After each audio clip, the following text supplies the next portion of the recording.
I examined that ancient tree closely. If I made even a tiny mistake in my cut, it could veer off into an unwanted area, causing a lot of trouble. Although I felt uneasy about having to chop it down, the recent storm and multiple lightning strikes left me with no choice but to take action immediately. Yes, you heard it right. Strikes, not just one. Anyone who claims that lightning never strikes the same place twice clearly doesn't know much about lightning. This tree was likely the oldest and definitely the tallest and largest in the entire area. Before it got struck by lightning for the third time, it stood nearly 180 feet tall. You might wonder how I know all this. Well, I trimmed its top last weekend, and the upper portion measured 43 feet after the cut. The middle section was just over 42 feet, and I measured the remaining part right after removing the middle section, just to ensure it wouldn't hit the neighbor's house. Just in case. The pressure was at its peak today, right now. If you haven't figured it out yet, I'm a logger. Well, I used to be. Now I oversee logging operations and timber sales. We've lived in this old house for a long time. When we first moved in, there were only two neighbors, Josh next door, who had retired long before our arrival, and old lady Fraser down the hill. She had been here for a very, very long time. About 10 years had passed, and a whole new neighborhood had sprung up around us. Most of the reasons we originally moved here had disappeared. Many of the trees had been chopped down to make room for roads, driveways, and houses. It looked kind of lifeless now, in my opinion, devoid of its natural charm. In order to get the permit to cut down the tree, the city officials had decided to set strict time limits. They restricted how long any part of the tree could remain standing and gave a short window for cleanup after each part was felled. Once I cut down the last part of the tree, I'd only have about 3 days to chop it into firewood and clear it away, as we had planned. The remaining part of the tree stood at about 80 feet tall, with a trunk base roughly 10 feet in diameter. At the top end, it measured just under 6 feet in diameter, so I knew I had my work cut out for me. Turning it all into firewood was going to be quite a task, requiring long days of work. The whole ordeal of cutting down this tree became somewhat of a spectacle when some tree huggers tried to stop anyone from chopping it down. They argued that the tree could still survive and, with proper care, could live for another 200 years. The matter went to court, and the judge ruled that the tree was indeed dead. Foresters from an independent party examined the tree and the lightning strikes, confirming that the sap had dried up, making the tree dead. Although the branches hadn't caught on yet, they would by fall. Josh, old lady Fraser, and the judge were all benefiting from this, as I was providing them with firewood. We had already filled Josh's woodshed with the top and middle sections, and today's cut would completely fill the Fraser's shed, with probably enough left over for a couple more cords to stack outside both of their sheds, too. I was checking out the whole project and making my decisions on where to cut, when Josh came over with his camcorder. Well, it's technically a camcorder, but I still call them movie cameras. Old habits die hard. Hey there, neighbor. Mind if I record what's going on? Nope. Actually, I'd like a copy of it when we're finished, if that's all right. Sure thing. Want me to film your whole place while I'm at it? Do you think you can capture everything as the tree falls and all? No problem. It'll be my pleasure to help you out, buddy. You've been a really good neighbor all these years. I'll miss you when you move on. Josh always thought ahead in years when talking about things. He had a habit of looking far into the future. Some people didn't catch on to that about him, and they'd give him some strange looks. He seemed to view hours, days, weeks, and months as if they were seconds sometimes. We won't be moving anytime soon, Josh. We've discussed that plenty. Yeah, we sure have. It's a shame. A real shame. He glanced over at the front yard. We were standing near his front deck since I had gone over there during my inspections of the drop zone. Yeah, not too much, though, I replied. Things are born, they grow up, and then they die. It's the cycle of life. Some things seem to die a bit earlier than they should, though. Yeah, sometimes nature does its thing, regardless of what anyone thinks. That's for sure. Old lady Fraser, the judge, and I are really lucking out. Our 2 woodsheds are going to be packed full. With the wood from this tree and that old yellow cedar you cut down for me, I'll have enough for several years' worth of heating now. I really appreciate that. No problem. I had to do something with the wood. I won't be able to use it all myself, not right now anyway. So, you're all set then? Are you going through with it all the way? Yeah, pretty much. I figure the folks from City Hall will be surprised to see it down today instead of this weekend, though. Well, they're saying a storm is coming in on Friday. Can't risk leaving that tree up in a windstorm. You know, the news crew will be here any minute, right? Yeah, that's another reason why I decided to do it today. If we wait till the weekend, there'll be people protesting or just watching and drinking. I hope I don't disturb anyone while cutting it down, though. That would be a real shame. I've got too much to do and not enough time to do it all. Oh, I think you'll manage. So, do you still want me to call those folks right after you cut it down? Yeah, call the lawyer first and then Mary about 20 minutes later. All right. I hope you know what you're doing, Charlie. If things go as I suspect, Mary might have a head start on getting here. I've gone through this in my mind several times before, you know that. Well, not quite like how it's happening today, I'd say. A tree's a tree, Josh. He gave me a serious look, then smiled. He shook his head and walked away, heading into his house. He called over his shoulder as he reached the stairs to his deck. Give me about 10 minutes to set up the camera upstairs and then get it done. Will do, Josh. I walked over to my pickup truck and grabbed my Johnsard chainsaw with a 42-inch bar. It was a beast, and I hadn't used it in a long time. They just don't make them like this anymore. The chain had carbide inserts in the teeth, making it incredibly sharp and powerful. It could cut through steel. That's what the carbide chain was designed for, to cut through spikes and other tough stuff buried in tree trunks. The engine had just been serviced, and I had personally sharpened the chain on my diamond wheel grinder the day before. This chainsaw was incredibly fast at cutting and had plenty of horsepower for the job ahead.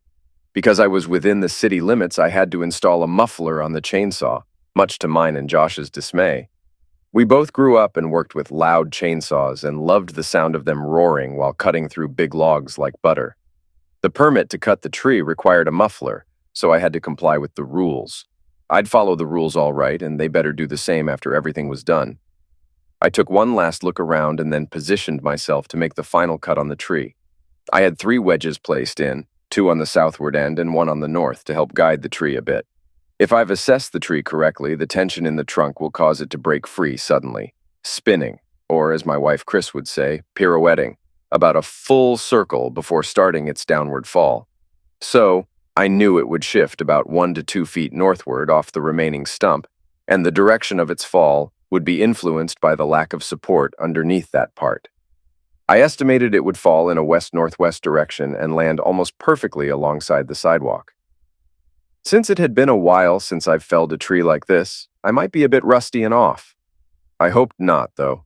I really wanted it to fall perfectly. TV news reporters tend to make one want to do things right. I took a quick look around and noticed several pickup trucks pulling up near the TV van down the street. 2 guys from those trucks were chatting with old lady Fraser. She was gesturing towards me, and they all had big smiles on their faces. It almost felt like a party atmosphere. Honestly, it was breaking my heart. This old tree and I had a history, and I never imagined I'd be the one cutting it down, especially like this. After giving the saw one final check and seeing Josh all ready with his setup, I fired it up. It was running smoothly, but way too quietly thanks to that darn muffler. I started sawing into the base of the tree, making sure to keep my angle as precise as possible. I paused once to drive the wedges in a bit more on the south side. The north one was good to go. I sensed the movement just before I heard the snap. Stepping back, I pulled the saw out with practiced ease from years of experience. Turning off the saw, I took a few more steps back, giving myself some space, just in case. Sometimes even the most experienced tree cutters miss something. Sometimes trees could resist, even in their final moments. As expected, it shifted forward slightly and then began its graceful fall. I watched as the top started to lean over, realizing I'd hit the mark perfectly. With a smile, I headed towards the front porch of the house. As I reached the top step, I heard the satisfying sound of wood and metal crunching. There was a brief screech, then silence. I didn't even glance back because I knew it had fallen just right. It wasn't as loud as I had anticipated. I was surprised. Looking over at Josh, who was still filming from his upper deck, I gave him the signal to make the calls. He waved his cell phone in the air and pointed to the news van. "Live on the scene," he exaggerated with his lips, almost as if he were a silent film star. I caught his cue and quietly mouthed back, "Live." The reporter was inching closer to our home, but the cameraman had positioned himself strategically by the van, ensuring he could capture the front, side, and back of our house. It looked like things were about to get really interesting here. I swung open our front door, still gripping the now quiet chainsaw, and stepped into the living room. My eyes immediately landed on the coffee table I'd spent 3 months crafting for Chris. It was cluttered with lingerie and underwear, a sight that felt like a punch to the gut. In the center of the table sat a wine bottle flanked by two glasses, carelessly placed without coasters. Another wave of irritation washed over me. Chris had never really appreciated the table, despite the hours of labor, sweat, and love I had poured into making it just for her. I set the chainsaw down and picked up the $240 backpack Chris insisted on buying when she started her new job, now just collecting dust in our closet. Unzipping it, I began stuffing the scattered underwear from the coffee table inside. Next, I grabbed a black dress and pantyhose, then moved to scoop up a man's shirt and socks from beneath the table. I found a pair of men's pants next, and I pulled out the wallet tucked inside. As I opened the wallet, I wondered why Chris always had to play her stereo so loud. In a way, I was fortunate because if the stereo hadn't been blaring, they might have heard the massive tree trunk as it crashed down on their vehicles. That tree had really done a number on them. Thankfully, I had managed to spread those 10 buckets of cat litter under the vehicles before I cut the tree, which seemed to have been a wise decision now. I took a moment to grab Chris's purse, rifling through it to find some keys and her wallet, which I promptly tossed into the backpack as well. My thoughts wandered to her new truck, which she absolutely adored. She'd customized it to mirror her best friend's truck closely. The key difference was hers ran on gasoline, while her friend's used diesel. Chris's truck was a shiny new four-door, four-wheel drive model decked out with custom wheels and a state-of-the-art stereo system. Reflecting on it, the truck parked in front of hers looked quite similar, though I remembered the one in front still had a lien from the lender. Pete, who used to be my best friend, still owed about $32,000 on that vehicle. Chris, on the other hand, had traded in her BMW for the pickup and, thanks to the trade-in value at that time, didn't owe anything on her new truck. Unfortunately, she had taken a friend's advice to only carry the state's minimum liability insurance, rather than the full coverage I had suggested. That decision was going to cost her now, considering her nice, fully paid-for truck was now nothing more than a flattened mess. That same friend had also switched his insurance from full coverage to just the minimum liability. Now, he was in a bind, owing a huge sum on a vehicle that was practically worthless. Interesting, I mused, as I picked up the saw and the backpack, pondering the twists of fate. As I approached our bedroom door, the music was blasting from inside, clear even through the closed door. Along with the tunes, I could hear grunting and groaning. When I tried the door, unsurprisingly, it was locked. Chris had always made sure to lock it during our intimate moments, too, even though it was just the two of us and we had no kids. I placed the backpack down beside the expensive suitcase I had already set out. Taking a step back to give myself enough room to swing, I fired up the chainsaw. As the chain tore into the wood around the lock, muffled shouts came from inside the room. It only took a few seconds to cut through the door lock. I pushed the door open and caught Pete standing there naked by the bed, his eyes wide with what looked like terror. Chris was on the other side of the room, hastily trying to cover herself and already starting to cry, as if I was still interested in what she was trying to hide. I gave Pete a nod and revved the saw a bit to drive the point home, then let it idle. The sight of the dark chain whirring around the bar must have been quite the sight for him, judging by how pale he turned. The doors are behind me, and there's the window. Choose wisely, grasshopper. I'd always wanted to say that line. Too bad it had to be under these circumstances. Pete, clearly terrified, gave Chris a quick glance and then made a desperate leap through the window, shattering the glass and tearing through the screen. I started cursing under my breath. Now I'd have to replace the screen, the glass, and even the frame. The fool.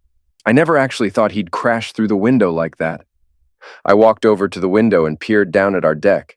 There he was, sprawled out, clutching his ankle. From up here, I could tell it was broken. He wasn't going anywhere fast. Setting the chainsaw down, I turned my attention back to my wife. She was sobbing, spewing apologies, insisting it wasn't what I thought, repeating it over and over, as if I was too dumb to see that they'd been playing house right under my nose for who knows how long. Chris, shut up. Listen to me closely because I'm only going to say this once, you deceitful witch. I rarely used such harsh words, but the severity of the situation stripped away any facade of civility. I paused to let the silence weigh on her as she quieted down, her eyes wide with shock, not just from my words, but from the harshness in my voice, something she'd never heard before. Here are the facts, and you don't have much time. I've called Mary. She's about 15 minutes out, probably less, knowing how quickly she drives when she's fired up. And remember this, she's very fond of her tools and just picked up a new 12-gauge Magnum yesterday. Do you understand? Her face drained of color as she nodded, clearly terrified by the implications. Good. I'd strongly suggest you get dressed as quickly as you can. Take enough clothes and put them in that extravagant $400 suitcase you insisted on buying last month. On your way out, don't forget to grab the backpack too. It's filled with his clothes and your items from the coffee table downstairs, the very one I spent months building for you. Your purse is in there, but I've removed our joint credit cards and the bank card. However, your personal credit card is still inside. His credit cards and bank card are missing as well. I suspect Mary might want those. You got all that? She nodded again, tears streaming down her face. I had to turn away for a moment to collect myself. This whole ordeal was turning out to be more painful than I had anticipated. It's a harsh lesson, learning not to trust and love someone who has been a significant part of your life for almost a decade. Your truck and his truck are both out of commission. Seems a large tree conveniently fell on them just a few minutes ago. Somehow you both managed to miss that excitement. I'd recommend you exit through the back door, considering Mary is already en route, and there's a news station van parked out front with cameras rolling. You might also want to assist him to the back gate, call a cab, and get him to the hospital because his ankle is very broken. And just in case it hasn't sunk in yet, we're through. The divorce papers are in the suitcase. You've been served. And don't even think about coming back here anytime soon. The next time you step foot in this house, make sure you're escorted by the sheriff or his deputies. Got that? She nodded once more, her sobs now turning into a full-blown cry. I turned and walked away, heading downstairs to await Mary's arrival. I needed to be there to ensure nothing extreme happened. Mary is known for her fiery temper, and in a heated moment like this, she might not think clearly. I had to prevent a potential disaster between her and our spouses. I wasn't sure when they had started their affair, but the fact that they did was all the reason I needed. Today, the tree served as a tool of my rage. For a whole month, I knew about their betrayal and struggled to mask my contempt for both of them. I had stumbled upon their secret by sheer accident, and since then, I carefully concealed my awareness. There were moments I fantasized about confronting them violently, and I believe if they had been in their trucks this morning, I might have still cut down the tree on them. Fortunately, reason prevailed before I acted recklessly, and now my focus was on preventing Mary from making any rash decisions. As I stepped off the front porch, the crowd surged forward. The TV cameras were live, capturing the fallen tree, the flattened trucks, my house, and Josh. He stood proudly with his back against what used to be the driver's side door of Chris's truck, smiling and chatting up the reporter. He casually rested one foot against the crumpled metal, playing up for the cameras. Why, he's one of the kindest men you'll ever meet. Absolutely not the type to go off the rails. Did you know he looks out for us older folks? Always lending a hand where it's needed and never expects a thing in return. Truly a top-notch fellow, the neighbor enthused. Would you say he's unskilled with a chainsaw then, sir? The reporter threw a glance my way, trying to read my reaction. Josh burst into laughter. Listen, that man over there is possibly the best timber cutter in the whole country. He's a pro. Doesn't miss his mark, doesn't make errors. He places those trees exactly where he wants them, every single time. He's been the reigning champion feller at the state fair for over a decade. I've watched him accurately drop trees 180 feet tall right on the spot, against the wind on a slope. No, ma'am, he's definitely not bad with a chainsaw. That is, unless you happen to be on his bad side. Then, well, I wouldn't bet on your odds. I wish Josh hadn't praised me so highly right then. The last thing I needed was the entire country knowing about my skills as a professional feller. It would only complicate things if my story ever made it to court. I turned to see some of my logging buddies rolling up the driveway. Jed was towing his portable hydraulic log splitter, signaling that I was about to get some much-needed help with turning the fallen tree into firewood. Hey, Charlie, how's it going? Joe called out as he climbed out of his truck. Could be better, I replied. Got quite a cleanup job ahead of me now. I liked your cat litter trick, Joe said with a grin. Cat litter? I echoed, a bit puzzled at first. Yeah, we were all scratching our heads when you picked up 10 20-pound buckets of cat litter at the store. We know you don't have a cat. Pretty smart move. I chuckled softly. Well, let's keep that between us, okay? I just didn't want to deal with the city making a fuss about oil or antifreeze leaking into the gutters. Man, remind me never to make you mad, Charlie. Another voice chimed in from behind Joe, half joking, but also a bit serious. Max maneuvered around Joe to shake my hand, his grip firm and his smile warm and sincere.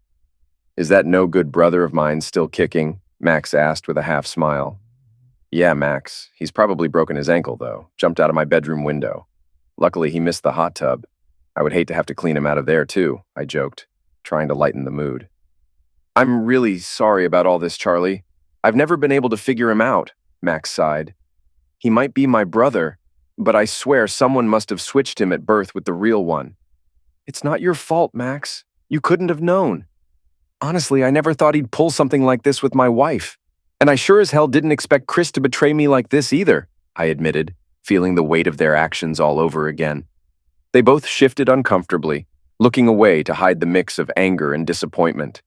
The air was heavy with unspoken feelings until Joe, sensing the growing tension, steered us back to the task at hand. All right, let's get to work on this log once these TV folks clear out, Joe declared, breaking the silence. Max, grab your Johnsard and I'll get a strap. We need to pull it off the trucks. Hey, Charlie, Max called out as he headed towards his equipment. Is it okay if I set up the trailer here in your driveway? Jed walked up to me and clapped me on the shoulder. A small gesture, but it was comforting at that moment. Hey, Jed, yeah, go ahead. My place is yours, I said, trying to keep the mood light. I'm sorry about, well, you know, Jed said, his voice filled with genuine regret. Jed, you and Betty knew what was going on and kept it to yourselves because you were worried about how I'd react. I get it, even though it stung that you didn't tell me, I responded, my tone more resigned than angry. Man, what was I supposed to do? Jed exhaled sharply. Betty was Chris's best friend, and you're one of mine. It tore me up not telling you, but Betty kept thinking Chris would end it soon. She believed Chris had her reasons, whatever they were, and I knew you hadn't done anything to deserve this. Sometimes women can be stubborn, clinging to ideas that don't make sense. I was stuck, Charlie. I really didn't know the right call. It's okay, Jed.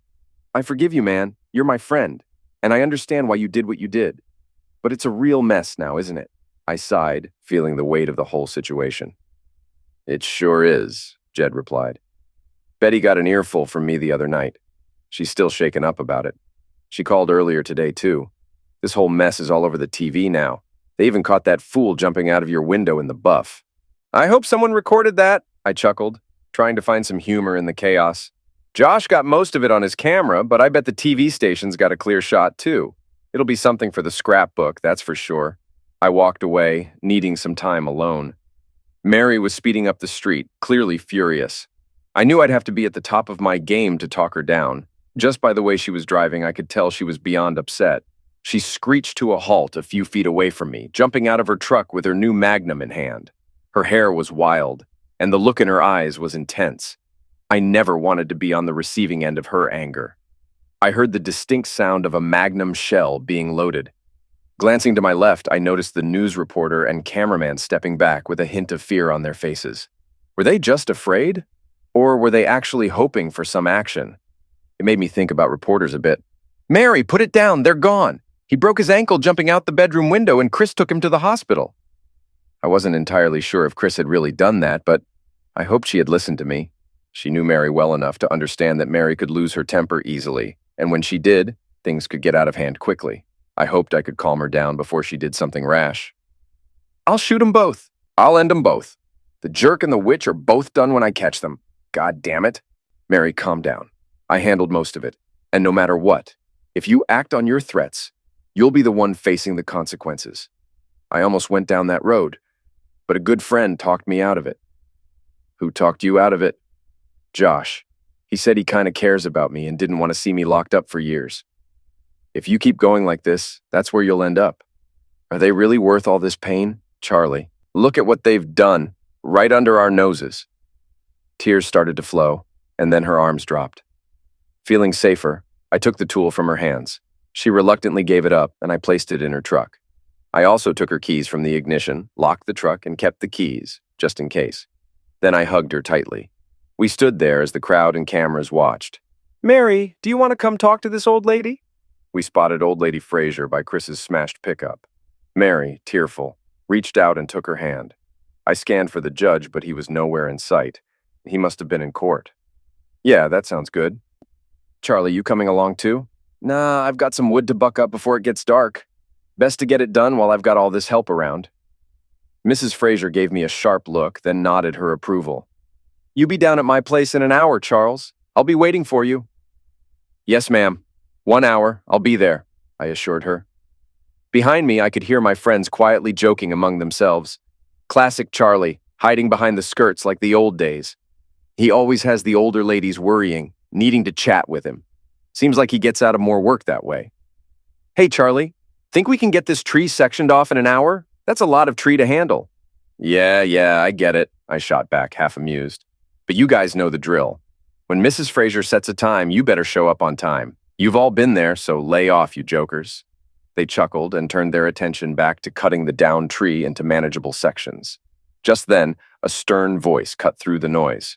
Charlie Wilson, you're under arrest. I spun around to see the local police officers by their car, trying to appear authoritative. The news camera was still rolling as they began to walk toward me. My friends paused, looking ready to defend me, but I waved them off. Arrest for what? I asked, bewildered. Destruction of private property, vandalism, attempted murder, and anything else we might discover here. Oh, and cutting down that tree without a permit, that'll stick too, the officer replied sternly. First off, I've got the permit for cutting that tree. Secondly, the tree falling on those trucks was an accident, pure and simple. You can't prove otherwise. Thirdly, have you checked with the judge about hassling me today?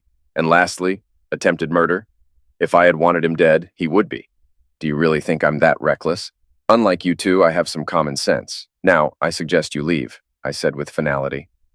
That last remark made the officers exchange uncertain glances before they turned and walked away quietly. The judge I mentioned is not only a real judge, but also a friend and neighbor. Despite recent events, he's remained supportive. The officers knew better than to cross him. He could easily make their professional lives difficult. An hour later, I was walking up Mrs. Fraser's sidewalk. Back at the scene, the guys were finishing cutting the tree into sections. Jed had been busy operating the splitter, turning each section into firewood. A couple of other friends had shown up with their pickups and trailers, loading up the wood to take down to Mrs. Fraser's woodshed. They'd jokingly shooed me away, saying I wasn't much help and might as well head over to Mrs. Fraser's. Honestly, I was grateful for the break. It gave me a chance to clear my head after such a tumultuous day. When I arrived at Mrs. Fraser's, I settled into a large ancient chair in her living room. Mary was there too, sitting quietly, her eyes red, but her demeanor calmer than earlier. I tossed the keys to her pickup into her lap, signaling a moment of peace in the midst of the chaos. You think you'll be okay now, not giving me any more worries, right? Yeah. I reckon I won't be going hunting anymore, but I'll be on the hunt for a lawyer tomorrow, she replied sadly. Mine said they'd help you out if you need it. Might be easier since they know a lot about them both now. But, of course, you might want your own lawyer. Just a thought. I'll talk to them. It's a she. Heard she's the best around here. Okay, I'll go see her. How about you, Charlie? Must have been tough finding out all this. I'll manage. Might take some time. If you ever need to talk or anything, I'm here for you. Just talking, nothing more, okay? That's typical you, Charlie. Even when you're hurting, you're worrying about me. We can talk, sure. But I don't think I'll be up for much else for a while. I nodded, knowing exactly how she felt. How did it feel watching that old tree wreck their trucks? Felt kind of good, I'll admit. Still bugs me I had to cut it down, but seeing it serve some justice, almost worth it. Pete's gonna regret downgrading his insurance, I bet. He still owes a ton on it? I asked, confirming my suspicion about his debt on that pile of junk. Almost 32 grand. He's in for a world of hurt, but not as much as I'll make sure of. You think him and Chris will stay together? I asked, curious about her feelings toward the jerk. I can't understand what she saw in him. My guess is as soon as he's out of the hospital, he'll bolt. This is the second time I've caught him cheating on me. If Chris ends up with him, she's in for a lot of heartache. She was foolish to lose you like this. Maybe she's not as smart as I thought. Well, Pete does have his business. That counts for something. Mary burst out laughing. I must have looked really puzzled. Oh man, it's my business. Always has been. The land title, business licenses, loans, everything legal is in my name. He's got nothing. I thought he owned it all and you worked for him. That's what he told you guys? Typical. It's always been my business. He just managed it. I inherited it from my uncle. Pete had nothing to do with its success. He's just a figurehead. Oh, so you'll be fine then. Better off than me, at least. That's good news. I'm glad one of us will do well. But I guess Chris will need a new job? Oh, Charlie, you'll be fine too. The whole city thinks highly of you. Trust me. Chris, though, I could sense my ex-wife's job prospects fading with those words. Mrs. Fraser came in with coffee cups. So, have you talked to the judge yet? Not yet, Mrs. Fraser. Maybe in a month or two. Excuse my language, Charles, but that's bullcrap. Call him up and set an appointment right now. He's furious about what happened with you and Chris, especially with Pete and Chris. He respects you a lot, as do I. Judge Fraser can't really do much, ma'am. Why, honey, he can indeed. You filed for divorce from Chris. The judge will likely oversee the case. He'll make sure you're treated fairly, given what you've been through. He told me himself. Ma'am, the judge doesn't owe me anything. You've done a lot for his family over the years, Charles. Giving us firewood is just one example. You've always looked out for me, even when my worthless grandson was mistreating you. That's different, Mrs. Fraser. It was never about that. Young man, Pete Fraser may have our name, but he's a no-good scoundrel. What he's caused here today will be remembered in our family for years to come, and not in a good way. You've always been a true friend to him, Max, and the rest of us. He should have known better than to mess with your wife. We all hoped you wouldn't harm him, even though he deserves it. That's what makes this so tough. We all care about you, even Pete, despite how foolish he's been. This is just heartbreaking. Thanks, Mrs. Fraser. It's been really tough. Tough? Tough? Son, you're a pro at making things sound milder than they are. By the way, why aren't you calling me Old Lady Fraser like usual? That's what you call me when I'm not around, right? I turned red. Mary looked surprised. What? You didn't think I knew that everyone calls me Old Lady Fraser? Charles, you should know by now that I'm not clueless. Yeah, you do, ma'am. I'm sorry. Don't you dare apologize, young man, she interrupted sharply. I actually take it as a compliment. When folks say Old Lady Fraser, everyone knows who they mean. I know you all respect me deep down, even if it sounds a bit cheeky. I kind of like it, to be honest. After all, I'm not getting any younger. Yes, ma'am.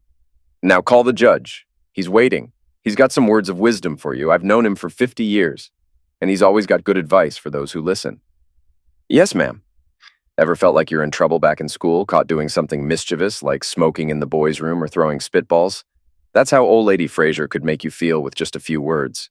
She had a certain way about her. She always valued honesty, and if you were honest about your feelings, she'd respect you and your differing opinions. Her husband, the judge, was similar in that regard. They were respected members of the community, also being Pete and Max's grandparents. We're in quite a mess, aren't we? Are you kicking her out, Charles? Mrs. Fraser continued. Yeah, I served her with divorce papers a while ago. I think she took Pete to the hospital. I hope so anyway. He broke his ankle. He's lucky if that's all he ended up with. We were worried you might break his neck or even shoot him. By the way, you did a great job dropping that tree. I've never seen better. Thanks. I bet you're already shaping the story as an accidental tree fall, right? Yeah. I wasn't sure if it was right to discuss this with Mrs. Fraser. Or rather, Old Lady Fraser. The trunk had more tension than I expected. That's what made it spin like that. Keep that poker face and stick to your story as much as possible, young man. I've been around, I know you, and I know there's no one better at felling trees than you. That's what worries me. That's why the judge wants to talk to you. He has some crucial legal advice for you. I think he wants to keep you out of trouble. You know he holds you in high regard, Charles, and so do I. Thank you, ma'am. Oh, and nice move with the cat litter under those trucks.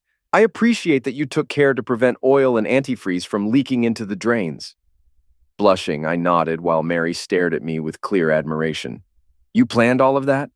Her question lingered as Old Lady Fraser looked at me and burst into laughter. Mary, I thought you knew. Charles here orchestrated it all every step of the way. Pete breaking his ankle during his wild jump out the bedroom window was probably just luck, but everything else was meticulously planned. Remind me to never get you mad at me, Charlie. It's not that big a deal, Mary. You could have dropped that tree on Pete while he was in his pickup. Why didn't you? Like I told you, they're not worth either of us ending up in jail for. They made their own mess, and now they have to deal with it. She really cared about that truck, Charlie. Yeah, Mary, she did. Seems like more than she cared about me. Mrs. Fraser came up behind me and rested her hand on my shoulder. I guess we all forget how much you had invested in her, Charles. I'm so sorry it turned out like this. It's okay, Mrs. Fraser. What did I just tell you? You can call me Old Lady Fraser. I like it. Okay, Old Lady Fraser. I blushed at the thought of addressing her with that name. I wish I hadn't heard it that way. I was fortunate she accepted it respectfully, despite how it sounded. I better head up there and help the guys. There's still a lot of wood to chop for firewood. Son, they're already done. Jed and Max unloaded the last trailer full in my woodshed a while ago. They're pretty quick when they want to be. They could probably use a couple of beers now, though. Maybe you should treat them at the tavern. Good idea, Mrs. Old Lady Fraser. I'll do that.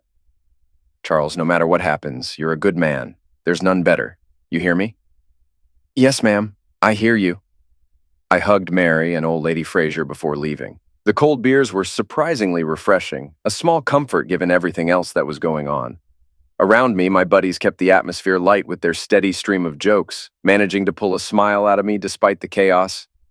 These guys were the real deal, true friends who showed up when things got tough. Max especially stood out. He cracked a joke about Pete, saying he must have been switched at birth because I felt more like a brother to him than Pete ever did. We'd grown up together, and I'd heard him say this many times, but it hit differently now, given everything. I spent the following 4 nights utterly alone in my big silent house. The quiet was deafening, a stark reminder of how quickly life had turned upside down. During one of those long evenings, a buddy of Josh came by. He mentioned that Chris had moved back in with her parents temporarily. They were upset about the current situation, understandably, but their loyalty to family was unshakable. It was tough to know she was just as entangled in this mess.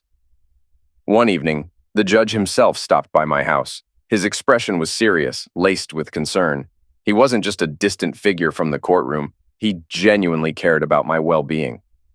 He offered legal advice, firm but fair. He told me he didn't want to see me behind bars, especially over the incident with the tree, a mishap that had blown up way more than I expected. He'd taken some proactive steps to help, but he was clear that we needed to sync our stories to avoid any legal pitfalls. He made it clear that his advice wasn't about bending the truth or doing anything illegal. Instead, he coached me on how to articulate my side of the story, choose my words wisely, and handle the emotional roller coaster of my impending divorce. 2 months later, during a tense courtroom scene, Chris's lawyer was visibly shaken when the judge threw a curveball. Frustrated by the proceedings, the judge abruptly paused the divorce process. He needed a moment to collect his thoughts. When we reconvened, he delivered a verdict that not only surprised everyone, but also left Chris's attorney speechless and my own lawyer nodding in approval.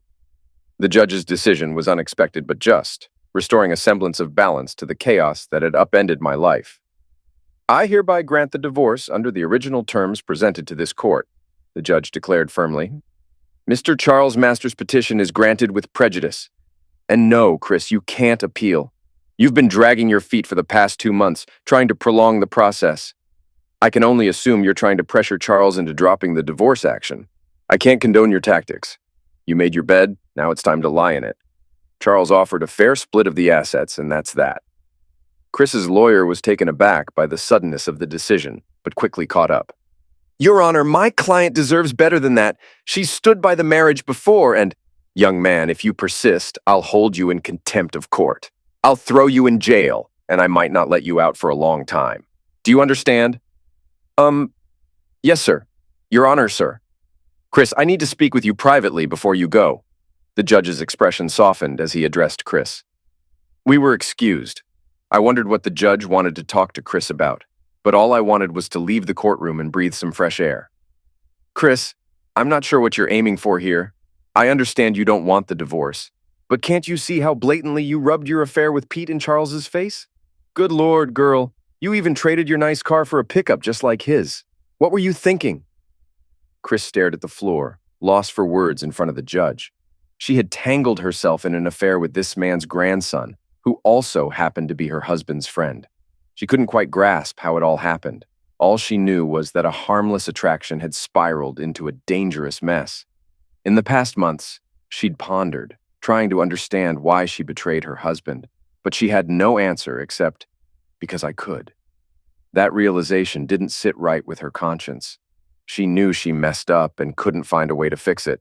Now, in the judge's chambers, he scolded her. At least it was in private, away from prying eyes and ears of the courtroom. Charles wouldn't even look at her anymore, and the few times he did, it reminded her of the day her world crumbled. The sound of the chainsaw breaking into the bedroom door had terrified her like nothing else. She thought Charlie would offer. And oddly, she didn't think of Pete much after that. She took him to the hospital to avoid Mary, following her husband's advice, knowing it might be the last advice she'd ever get from him. Hearing Charlie call her that name, deceitful witch, shattered her.